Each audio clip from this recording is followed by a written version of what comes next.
ሰላም ለእናንተ ይሁን።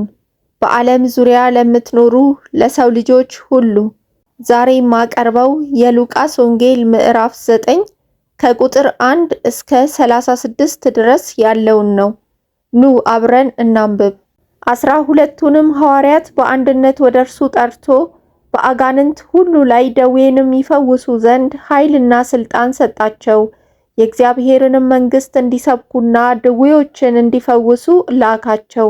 እንዲህም አላቸው፣ በትርም ቢሆን ከረጢትም ቢሆን እንጀራም ቢሆን ብርም ቢሆን ለመንገድ ምንም አትያዙ፣ 2 እጀ ጠባብም አይሁንላችሁ። በማናቸውም በምትገቡበት ቤት በዚያ ተቀመጡ፣ ከዚያም ውጡ። ማናቸውም የማይቀበሏችሁ ቢሆኑ ከዚያ ከተማ ወጥታችሁ ምስክር እንዲሆንባቸው ከእግራችሁ ትቢያ አራግፉ።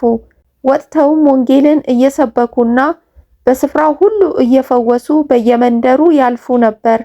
የአራተኛው ክፍል ገዢ ሄሮድስም የተደረገውን ነገር ሁሉ ሰምቶ አንዳንድ ሰዎች ዮሐንስ ከሙታን ተነሳ፣ ሌሎችም ኤልያስ ተገለጠ፣ ሌሎችም ከቀደሙት ነቢያት አንዱ ተነስቷል ይሉ ስለነበር አመነታ።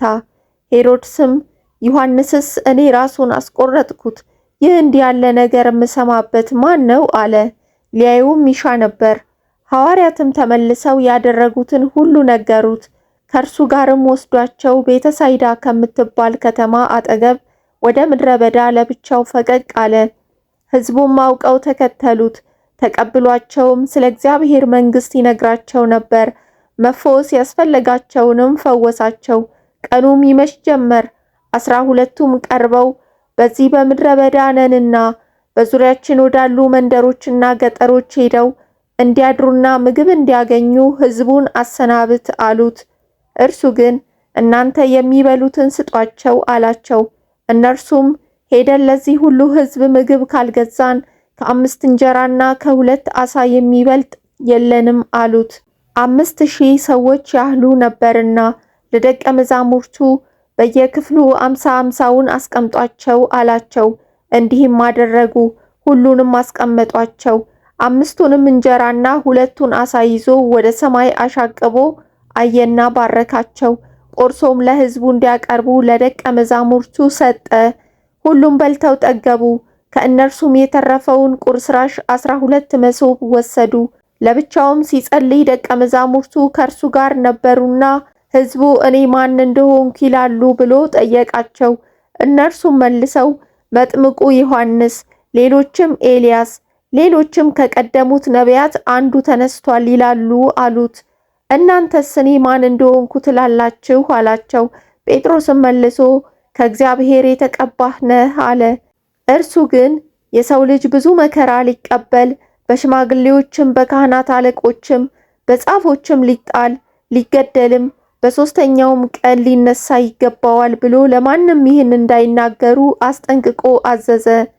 ለሁሉም እንዲህ አላቸው፣ በኋላዬ ሊመጣ የሚወድ ቢኖር ራሱን ይካድ፣ መስቀሉንም ዕለት ዕለት ተሸክሞ ይከተለኝ። ነፍሱን ሊያድን የሚወድ ሁሉ ያጠፋታልና፣ ስለ እኔ ነፍሱን የሚያጠፋ ሁሉ ግን እርሱ ያድናታል። ሰው ዓለሙን ሁሉ አትርፎ ራሱን ቢያጠፋ ወይም ቢያጎድል ምን ይጠቅመዋል? በእኔና በቃሌ የሚያፍር ሁሉ የሰው ልጅ በክብሩ በአባቱና በቅዱሳን መላእክቱ ክብርም ሲመጣ በእርሱ ያፍርበታል። እውነት እላችኋለሁ በዚህ ከሚቆሙት ሰዎች የእግዚአብሔርን መንግሥት እስኪያዩ ድረስ ሞትን የማይቀምሱ አንዳንድ አሉ። ከዚህም ቃል በኋላ 8 ቀን ያህል ቆይቶ ጴጥሮስና ዮሐንስን ያዕቆብንም ይዞ ሊጸልይ ወደ ተራራ ወጣ። ሲጸልይም የፊቱ መልክ ተለወጠ፣ ልብሱም ተብለጭልጮ ነጭ ሆነ። እነሆም 2 ሰዎች እነርሱም ሙሴና ኤልያስ ከእርሱ ጋር ይነጋገሩ ነበር። በክብርም ታይተው በኢየሩሳሌም ሊፈጸም ስላለው ስለ መውጣቱ ይናገሩ ነበር። ነገር ግን ጴጥሮስንና ከእርሱ ጋር የነበሩት እንቅልፍ ከበደባቸው። ነቅተው ግን ክብሩንና ከእርሱ ጋር ቆመው የነበሩትን 2 ሰዎች አዩ። ከእርሱም ሲለዩ ጴጥሮስ ኢየሱስን አቤቱ በዚህ መሆን ለእኛ መልካም ነውና አንድ ላንተ፣ አንድም ለሙሴ፣ አንድም ለኤልያስ 3 ዳሶች እንስራ አለው። የሚለውንም አያውቅም ነበር። ይህንም ሲናገር ደመና መጣና ጋረዳቸው። ወደ ደመናውም ሲገቡ ሳሉ ፈሩ።